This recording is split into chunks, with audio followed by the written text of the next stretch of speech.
What is it that actually makes a Game of the Year contender stand out above the rest of the thousands of games that are released each year? Is it that they have the perfect blend of mechanics, or is it the balance between luck and skill?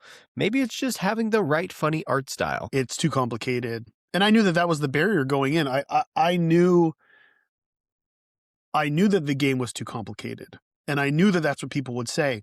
So, it's my job and Tyler's job to not let you know that the game is that complicated, but keep the depth. Like, Yeah. it's the game is nothing without its depth, and we just have to lie to the player and let them assume that it's, hey, this is all it is. Don't worry Yeah. about it. Like, you can do this. That is Edmund McMillen, who just released Mewgenics, which is going to compete for Game of the Year this year. Now, if you somehow have not heard of Ed, he is potentially, I'm going to argue, the most influential indie game dev in the world. Not only is Mewgenics now soaring to the top of charts everywhere, despite its graphics, which maybe some would be turned off by, but he is also the creator of Binding of Isaac, one of the forefathers of the roguelike genre, and also Super Meat Boy, which continues to have players today. Now, it was incredibly awesome to talk to Edmund and get to pick his brain on how he was able to actually get to this point and spend a lot of time going into a deep dive and what it is about Mewgenics that's so special. Now, I hope you enjoy this conversation today. And before we jump right in, I just want to let you know that we do have YouTube channel memberships if you want to help me make more great content like this. One thing you'll get is an access to a members-only Discord where you can submit questions to future guests like Edmund. All right, let's get to the show. So yeah, like I was saying, Edmund, thank you so much for joining me. It's honestly just a huge pleasure to get to chat with you today. It's just amazing that you have released 3 of the most iconic indie games of all time. And really, as I was thinking about this, I think you could make the argument that you're maybe the most notable, the best indie developer in the world. And I know that's a bombastic claim and probably sounds crazy, but for solo developers in particular, have you given any thought to what in your life or inside you that has allowed you to have such success? Like, if I had to bet on the reason why I've had success, I mean, it's going to be a combination of every little bit and piece, but I think perseverance, and I would say my inability to be happy unless I'm creating stuff that makes me proud. Mm. It doesn't, I'm only here to challenge myself. I'm only here to challenge me and others, basically, and push myself for sure. And I'm not a great person to be around if I'm not being creative. So like, there's never been a time where I wasn't working on a project since I was probably 14 or 15 years old, my whole life, even to the point of like the times where I was in between games, I would like start DMing and obsess over that. There's always going to be something to fill the space in my head. And when I set my sights on something, I go all in, and it's kind of like, what's the point of trying these different genres or these different mediums unless I feel like I want to find what I personally have to offer that medium. And that's just kind of how my brain works. So I kind of didn't have a choice, I think, in the matter. It's just the way it is. But I don't know. It's a weird situation too, because from my end, I always see people like my games. They like the design of my games. And then they always are like, I could do without the aesthetics and story and all this other stuff, which is probably way more me than the design. So I get some joy out of that, because I love the idea of forcing normies to like begrudgingly enjoy something absolutely weird and bonkers that they wouldn't normally do, which I totally do enjoy. And then another part's just kind of like, well, you may say all these things about me, but the reality is that like, people don't, I'll never have like a broad success in that way, because I tend to rub people the wrong way, which is maybe some of the appeal that people don't want to admit to. Maybe I think that aspect of my work helps me stick out, which has been very helpful over the years. But Yeah, I'd say it's that, just general perseverance and determination to continue to move forward. Yeah, I do have a lot of questions about Mewgenics specifically because that's your most recent game, and I definitely have some questions touching on aesthetics and how it fits in gaming culture as a whole. Just to stick for just a minute back into your kind of personal background a little more, I think a lot of my viewers are hobbyist indie devs that, I resonate with that sentiment that you shared of like, I need to create to feel better, Yeah, essentially. yeah. And I think a lot of people are there. Do you remember in those early days, and this is the part about your history that I don't really know, did you ever have a season where you were working a 9 to 5 and pushing through development? Or, what advice do you have for people that are trying to find that joy in the midst of maybe a tough work reality? There were many times, so I was never able to juggle the 9 to 5 and creative work. There was a pocket of time where I would say about a year and a couple months, where I was an animal control officer, and I told myself, when I get home, I'll do this, I'll work on my projects. And the reality was I couldn't. The day took enough out of me that I felt drained at home. And then I have to spend time with my wife as well.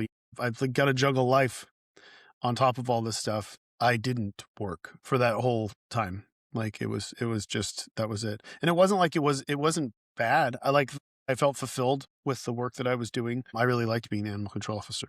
You wouldn't think it, but it felt like a creative job in a way, because you had to have creative solutions to your problems. And it was a roguelike. Every day was completely new. You had no idea what to expect, and you had to use your Absolutely. skills and apply them in different creative ways in order to solve these different problems with these animals and or people. I really liked it. And it inspired a lot in me. I was the guy that would go scrape deads off the road.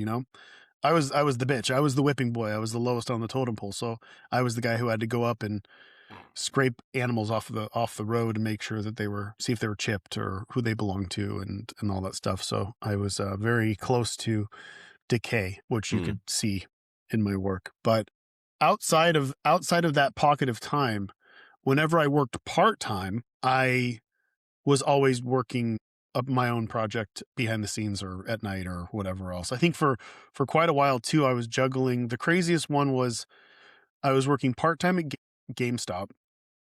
I was working part-time in the office working on like Gish, and like the early games and stuff like that. And then at night when I could, I was working on Flash games. And then eventually I stopped working in GameStop and I started to pay the bills with freelance. My goal was to just do art, and it was very, very difficult. But over the years, I was able to get different freelance work, and then that freelance work would become more regular work. And I started to get illustration jobs here and there, and I was able to supplement my income with that. And I think after the year before I started working on Super Meat Boy, I was fully floating via income from my Flash games, but it took like 8 years. Yeah. Yeah, that's very cool. And kind of a fun full circle-ish moment to go from animal control to Mewgenics, which is, a game about cats, which is awesome. I do want to spend a lot of time talking about Mewgenics because it's such a awesome game. People are so excited about it. Something that I thought was interesting as I was thinking about interviewing is that you've had 3 games and you've chosen 3 different genres. I think that's pretty bold in that you could have stuck around. And Well, so, I mean, I've had way more than that too. I've done a billion different genres. I've made like 30 games. Yeah. Over the years, but I get bored. I get bored easily.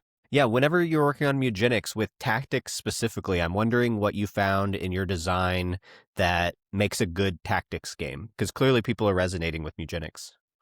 Yeah, for sure. I think we went through a bunch of different designs for the game, because the core of the game that I loved was the world and the house hub and the theme of cats and breeding and genetics. And you could kind of apply that hub to a bunch of different genres. We tried a bunch of different genres, but in the end we settled on a turn-based tactical game. And when we decided to do that, we knew that we were going in and making something very complicated. And we kind of did our research, and we both like basically sunk up where we were like, okay, what tactical games do you love, and which ones have we both played? And the one that we had both played was Final Fantasy Tactics Advanced. we both kind of went through. I don't think either of us replayed it, but we watched YouTube videos and kind of remembered the experience. And the thing we both kind of came back with was the realization that that game is actually really shallow. And even though in our minds it was like the deepest thing in the world, it wasn't like in your memory when you're like, oh, I'm playing the summoner class and you summon this animal and whatever else. You didn't really summon an animal. You summon a damage AoE. That was it. And it was just like, and then we kind of just went through again, like XCOM and Fire Emblem and stuff like that. And all those games, XCOM was pretty advanced, but like Fire Emblem and stuff was just kind of like a rock, paper, scissors, Pokemon-esque element type system. And it wasn't much more than move and attack. It all felt really basic. And then it just seemed like the kind of design that I had on paper for a very long time for a game like this was more akin to Magic the Gathering in its depth, or something like Warhammer or whatever.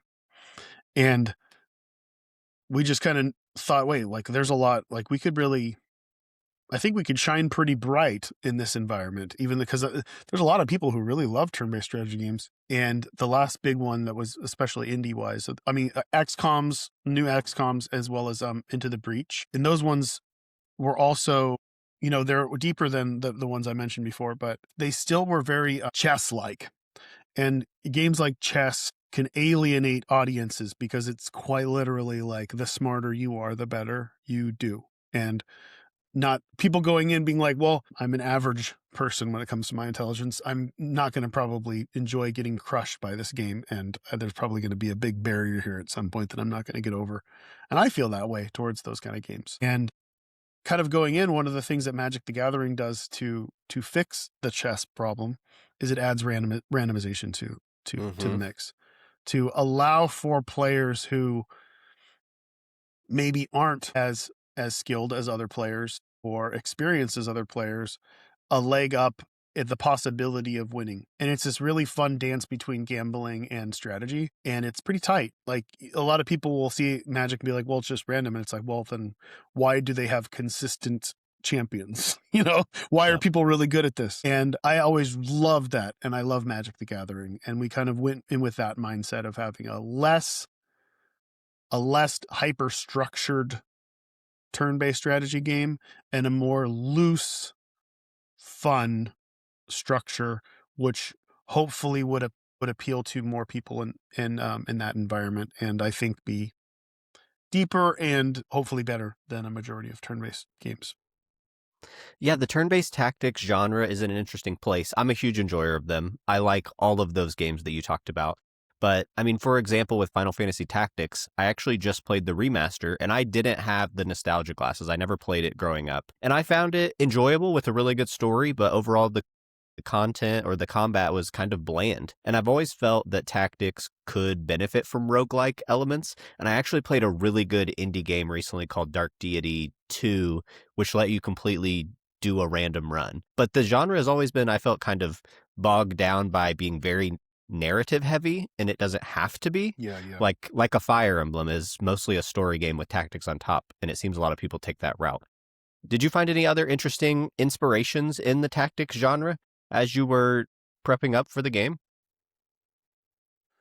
Yeah, I mean, we pulled a lot of inspiration from board games. There's a game called Kingdom Death, which has a similar structure like XCOM, where you have like a home hub and then you go out and fight bosses. It's a boss battler. And they did this really cool thing with not retired units, but something would come to your base and you'd have to defend against it. And XCOM did that too later, but I really liked that. And I thought we could really utilize that for a lot of holes in the design where it's like, what do we do with these things? What do we do with these retired cats? Because it's not, the design doesn't work. You can't just bring the cat out again. You're going to just crush. Like it's not going to, we have to forcefully stop that from happening. And then it's kind of like, well, what the fuck do we do with these OP cats? Like we don't want to kill the fun there. So we decided to use the house boss type mechanic for that, which comes from a few other games like Kingdom Death. I'm trying to think. There's mostly the stuff that I was mostly inspired by was D&D. I played a lot of D&D, especially DCC, Dungeon Crawl Classics, which makes a lot. They have a lot of really nice, tight modules, and there is a lot of strategic combat that is used. And I pushed for that when I was doing a lot of homebrew campaigns or when I was running Curse of Strahd.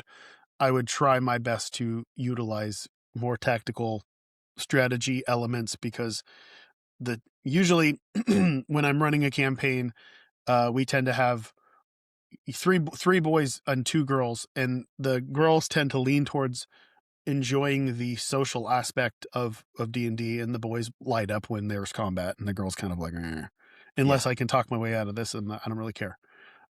So I try to like make that happen in this environment, and I think I learned a lot about different personality types and what people like and what people don't like when it comes to this, and I'm try to allow that to happen in this turn-based strategy environment where you can kind of pivot in different interesting ways. And D&D, Kingdom Death, DCC, Warhammer, Blood Bowl's a fun one too, because that's another like pretty hardcore strategy game. Like it's like a chess-based game, except there's random, where like when you throw or kick, when you kick off or whatever, the ball rolls in a random direction and then people scramble to get it. And then there's this weird random giant roll, kind of like how we do weather effects in Mewgenics. In the beginning, you do this giant random roll and it's like, oh, well, it's raining and the gods are watching you now.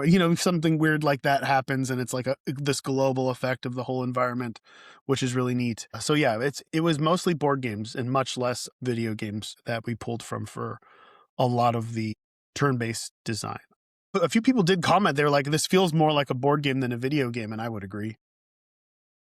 Yeah, I think those references definitely pull through, and it also makes sense that it feels kind of novel. I think there's a lot we can bring over from board games still, even. That would be impressive. There's a game blowing up right now that's very much a play on Dominion, and it's called Slay the Spire. Yeah. that was not bad. Game. I have heard of that. That is a board game. Yep. Something you said just a moment ago that sparked something I've been really spending a lot of time thinking about lately is the idea of prototyping. And I was lucky enough to interview Jonas Tyroller, who's a YouTuber, and he said he's come to the place where he doesn't think you should prototype mechanics, you should prototype a fantasy.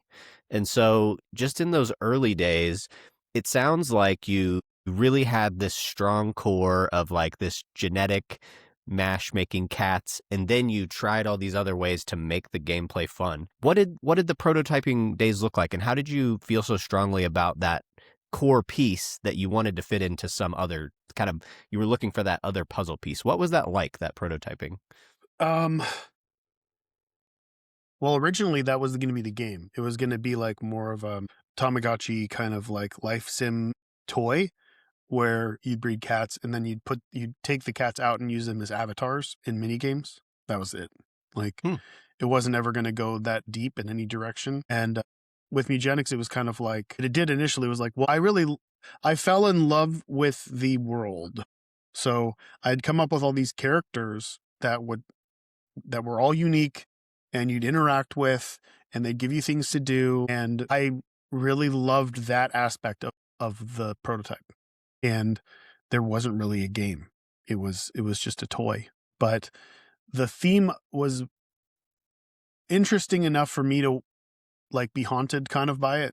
And like even over the years when I was still with Team Meat, I was still trying to get Tommy excited about the game again so we could hopefully work on it. And I think I pitched a few different genres to him, one of which was like a side-scrolling Spelunky cat game. Again, it was just like, what do we do with these cats? We could put them in anything. And then with Tyler, it was just like, well, we're playing a lot of board games, and our mind is very much Magic the Gathering and D&D right now. Let's explore that and kind of see where it goes. So I don't know. It's not like the prototypes that I did had anything at all to do with a turn-based strategy game. They didn't. Like, they could have been applied to any genre, but the world was appealing enough to kind of light that spark and make me want to continue to work on it. It was a comfortable and fun and creative world to live in while developing this game. And it worked really well with the turn-based strategy stuff. Yeah, why then did you decide to grow into something bigger? Was it just that the It idea just felt... did. It just did. Yeah. It was just like, well, my core concept of the game, which in my mind, I thought that was unique, but I think Tyler pointed out that it Final Fantasy Tactics did do the same. It was something as simple as you have different stats, and certain stats give you mana, and you gain that mana when you end your turn, and you can save up your mana or you can spend it. And it was just basically, I didn't see many games that allowed you to, like Magic, cast multiple spells. It's always like you can do this action and this action, Yep. and like I like the freedom in Magic that you had to spell sling depending on the mana that you generate, because then your mana resource is a big resource that you can kind of think out of the box with. You don't have to just be like, well, I've only got 4 mana right now, I'll pass the turn and that's it. You can actually think ahead and plan ahead, and it seemed like there was depth to that. And that was basically the core of the turn-based design that started it, that felt unique to me, and we just kind of ran with it. And it was a great deal of it was us kind of just knowing what worked. And then when we hit a wall where we're like, what do we do here? We just get on Discord and start talking. I mean, one of the best examples was in the rough. I do really rough design docs where it's just like, this would be cool. What about this, and this? And then we'd go over those things. And one of the things was elements, because Pokemon does elements, and elements were, like I mentioned before, basically rock, paper, scissors, a deeper version of rock, paper, scissors, where X counters Y. And that was what we initially had. And it was we kind of like paused right when we talked about it, and we're like, well, this isn't actually good. Like, this is random. Like, it's like, who gives a fuck if you happen to have a mage with a water ability and you happen to be in a fire zone? It's like, that seems cool once, and then it's not cool anymore. It's like, well, what could we do?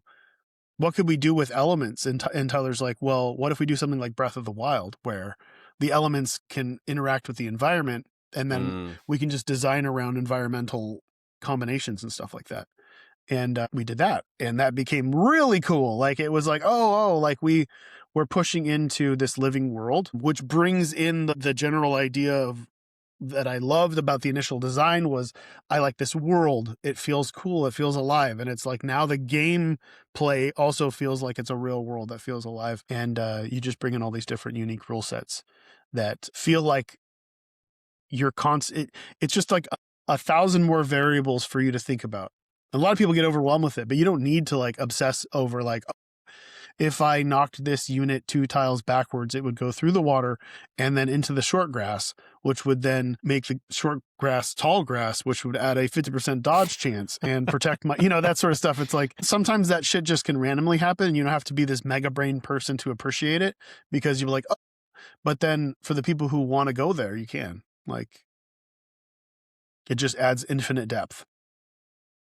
Yeah, the game has such an insane amount of complexity when you start to add up all those cool things you guys added in that interactability.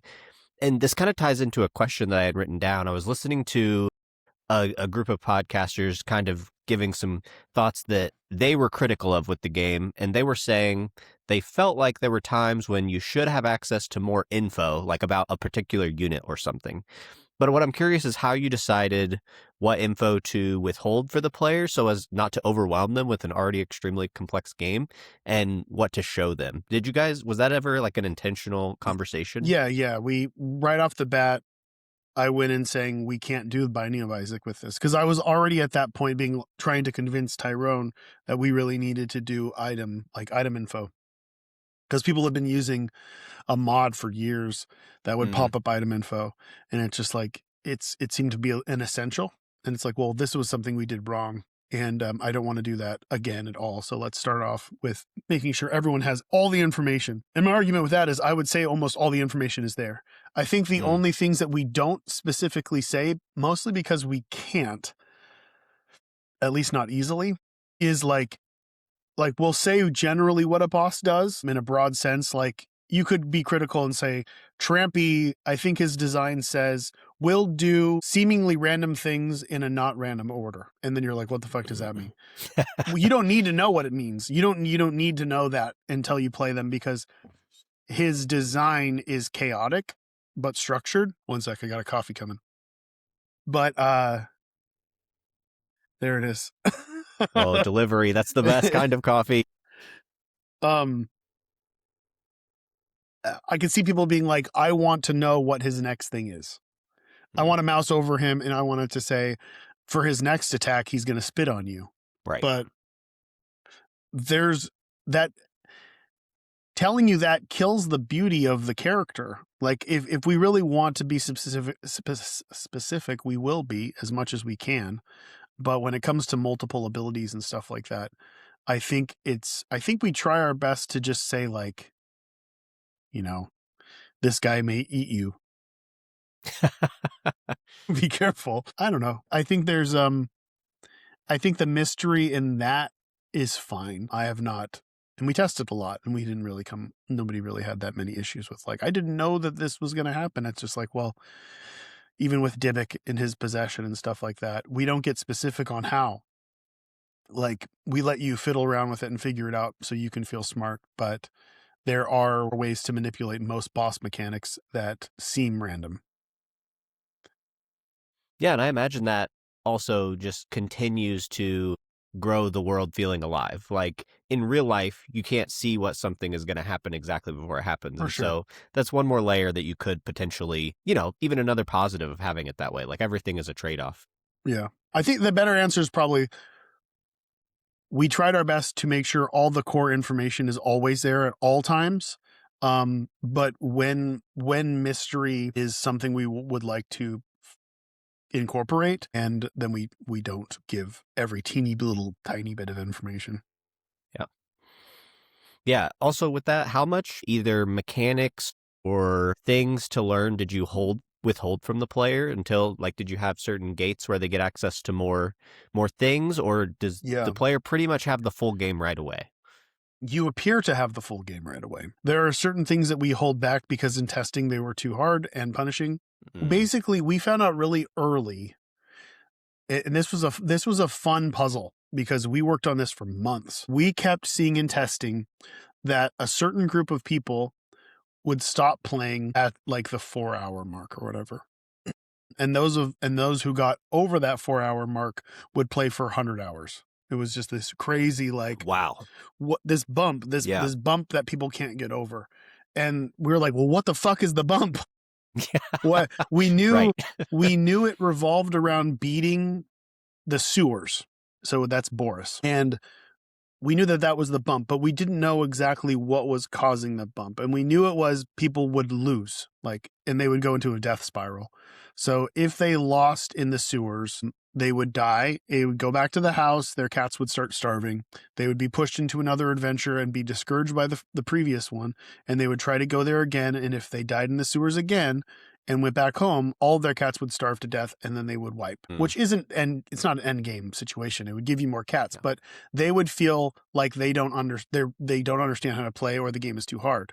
And the game is too hard is much worse than feeling like, well, maybe I just don't know how to play, because most people will be like, well, I played this guy's games before and he makes hard games and his game is just too hard, and people would write that off. So we had to figure out what was it.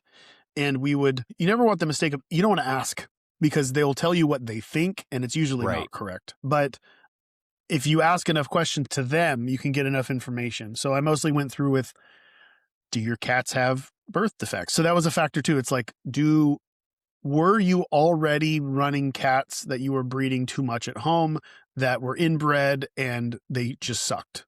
And that was a small factor. And then another one was, and this was the biggest one that we ended. The question was usually, did you have disorders in the sewers? And they would be like, yes. And I'm like, how did you get the disorders? From events. And then it's like, okay. And there was a lot of, like, check marks there. It's like, wait, a lot of these people that are losing and they feel they're losing unfairly because they have these disorders that they got from these events. So it's like, well, how are you doing the events? And they'll be like, the most common answer. I was just answering the question appropriately. So if it was like, you know, do you want to eat this tuna can? And they'll be like, yeah, I want to eat the tuna. And they click that, not realizing that they're clicking on a stat that's incredibly low and that they fail on. And they had blindness to the numbers and the icons. And Interesting. yeah, and it was really common, really, really common. So we had to redo that like 3 or 4 times to make it pop, like make the visual connection of when you mouse over this, it highlights your stat here. And then once we had that, it still wasn't working. We're like, okay, we need to do hot and cold. We need to do like green is good. And then like the turd is bad. And after doing all those revisions, we stopped seeing that. Like we stopped seeing that pop up and we started to smooth out that bump. And then the next big one was Daddy Sharks. So originally Daddy Sharks, you probably don't even know this, we pushed Daddy Sharks out of the game until a certain point. We don't even tell you that they're in the game, but we took them out of the beginning of the game because we found that if you randomly came across a Daddy Shark in the early game, the odds of you getting killed by one is very high. The odds of you not knowing how to Steven is very high. And these things would eat you, destroy your run completely. You would definitely lose and it would start the death spiral again. So we actually removed those events completely from the game until a certain point to smooth that bump out. So that all in testing was literally, we did a pretty good job with the tutorial. We had a few revisions of that and we did a few fail safes when it's like, okay, well, if you're losing, we're going to force Butch to tell you the most common tip of like, you should be looking at your stats or whatever. There were a lot of revisions over that bump and we smoothed that bump out and then it was gone. And I think we put a great deal of effort into that early on to try to make sure people understood that. So we do kind of have you on the rails for a good chunk, I would say, for the first full act. So once you've beaten the caves and once you've beaten the graveyard, that's when the game opens up. That's when the desert comes in, Dr. Beanie's comes in, and house bosses come in. And we kind of stagger things out through that whole process. And in the end, I think it's pretty good. I think it's a pretty good flow overall. And most people there are still people out there who don't even know that there's an Act 2 because we hide it until you do those things.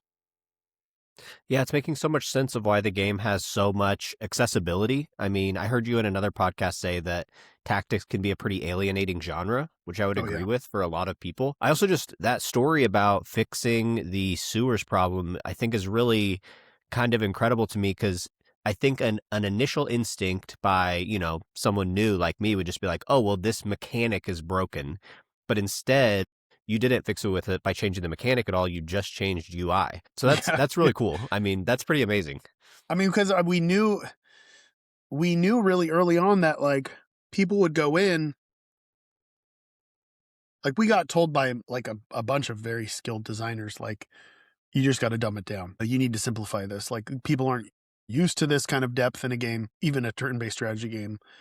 It's too complicated. And I knew that was the barrier going in. I knew that the game was too complicated. And I knew that that's what people would say. So, it's my job and Tyler's job to not let you know that the game is that complicated, but keep the depth. Like, yeah, it's the game is nothing without its depth. And we just have to lie to the player and let them assume that it's, hey, this is all it is. Don't worry about it. Like, you can do this. We'll start you off with 2 cats, 2 abilities. It's fine. And then there's going to be 4. And then there's going to be like all this stuff. Yeah. And we're just going to keep throwing it at you. But we're going to throw it at you in the appropriate experience times on these different beats to not only make the game flow and feel like it's constantly giving you new stuff, but also to not completely overwhelm new players. And we tested with a lot of people who don't even play video games, and it tested really well it tested better with people who've never played a tactical game as opposed to people who do. Most people who play tactical games kind of went in assuming that it was going to play how they thought, and it would be frustrating because it wasn't playing how they thought. But with people who had no fucking clue, they like really loved it, and they got it right away, and it was kind of surprising. And that was just a lot of critical thinking and going back and forth and refining you and refining the general flow and tutorial on rails type stuff of the game, in the early game. Yeah, that connects to another question I had in that you have, again, two games mashed together. You have Tamagotchi plus Tactics. Yeah. How did you actually make is there anything specifically you did on purpose to the tactics side? Like, what made it appeal to those non-tactics people? How are they able to then get into this pretty crunchy tactics game and still be having fun? I Sure. I don't know. But I mean, I would just say basically what I said before. Like, we spoon-fed enough stuff. I think and a lot of mainstream games, especially when attempting to appeal to a large group of people, they think the only way to do that is to recognize that people are stupid and to treat them as such. And I Yeah. think that's a real bad way to do things, because I do think that, yes, a lot of people aren't that very intelligent, but I don't think people are stupid. I think a lot of people get a general sense of when they're being talked down to and treated as such. And I think if you respect the player, and it's kind of like the teacher getting mad that everybody's failing the class. Like, Yeah. these kids are all stupid. Like, they're all failing my tests. It's like, take a step fucking back and realize that that's your fault. That's your responsibility as a teacher if everyone's failing. And that's kind of how we approach that, is like, I want everybody who comes to this class to pass. And I would be a failure as a teacher if they didn't. So going in, that's the approach. The approach is very much like, I need to take responsibility for the fact that if something is not working, that it's something that I'm doing wrong, and we need to address and fix that. So everyone can come in and play this game, even though it might eventually become stupidly complicated. Yeah, well, I think it makes a lot of sense because I think we're in a time when gamers feel more forgotten and disrespected by maybe the industry. Like, I know that's maybe a little broad, but just like we see CEOs and games implementing loot boxes and aggressive pricing practices and dumbing games down. So I think when a game like this comes and really respects you, you feel it. And I think that does a lot for gamers. I know we have a little bit of limited time, so I couldn't get away without asking you about some of the aesthetics and how it plays in just the broader culture as a whole. So I mean, Sure. And it goes into the previous question, because that's the answer is very much the same, where a lot of people gave me shit for speaking publicly and or writing in the way I would talk to my friend. mm-hmm. People are like, that's not appropriate, and you can't do and say those things. And I'm the kind of person that when you do that to me, I get angry, and then I do those things more. And sometimes I get into trouble. But for the same reason that I'm trying to not softball this thing to people and say, listen, I know you're a dullard. Let me help you. I'm just putting it all out there and just saying, listen, this is it. And I expect the fact that you are an adult. We are playing an adult game together, and the humor is going to push it a little, and the aesthetics are going to push it a little. And it's going to be an experience that I'm not going to ask your permission to do or say things. It's just going to be the way it is. And we're going to accept that this is art, and these are the way things are. And for me going in, I'm making a game about cats, like a real game about cats. And it's not even just a game about cats, but it's a game about humanity. Like, it's a game about animals and the difference between a human and a wild animal or a domestic animal. And I thought that was a really interesting thing to talk about. And that wasn't something that I could talk about without piss, shit, and fucking. It's just part of being an animal. It's part of being human. And I realize that that's weird to people somehow, the thing that everybody does and we do and we see. Like, the core of who we are as a fucking organism. I know that there are no-nos and all that other stuff too, but the thing is this is what animals are, and this is what we are. And I'm making a game about that. I'm making a game about what it is to be an animal, what it is to be human, how terrible humans are, and growing up with animals, growing up and having kids. It's like, we have chickens and stuff like that, and you know how many times I've had to be like, well, listen, like, the chicken got killed by another animal, and it's not that animal is evil. It's that that's what that animal does. Like, that's its job. Like, it needs to survive, and there are things lower than it, and it consumes those things. And there are a lot of very interesting things going on in that exchange with a child, and realizing like, this is what we are, this is what these animals are. And I really thought it would be really cool to write about all that stuff. And I couldn't write about it without also showing the gritty, grim, dark aspect of what it is to be um, a, a human and an animal. And a lot of people don't like that. But that's whatever. I don't know. I don't know what to tell them. A lot of people are like, well, poop isn't funny. It's like, well, I'm not necessarily, I don't think that poop is, I'm not like, oh, look at the poop. Like, it's just part of it. Like, it's part of it. You fucking own a cat. You have to buy a litter box, and then you have to change the shit of the cat and take care of that. And the cat farts. We have this cat that's farting. I don't know what's wrong with her. She's a new cat. And she's eating the same food as the other cat, but she has rancid farts. And whenever it's like, she's the most lovey cat in the world. So people will come over and pet her, and then they'll be like, oh my God. And then they'll like have to like push her off, and then you feel bad for her. I don't know. It's just part of having an animal and being an animal. Yeah. So it's going to be part of the game. I'm not going to not do that, but people seem to really think that. I think it's just fucking hilarious. And yeah, well, clearly people, whether or not they like it or think it's funny, they are not turned off by it at minimum. The game is so deep. There's a lot of like tactics nerds that they love it. A lot of people love it. I'm sure like a lot of people love it because it feels honest, like in a time when games are, more cookie cutter maybe in the AAA space. And so like something truly unique and honest and artistic that also is fun and deep. Like there's a reason the game is so successful, and it's clearly intentional. As much as I could talk about shitting and game design all day, I know you have to get out of here. So let me ask you one final question. This is the Dev Dream podcast, and I make it to inspire mostly myself to keep on the game dev journey, but also others.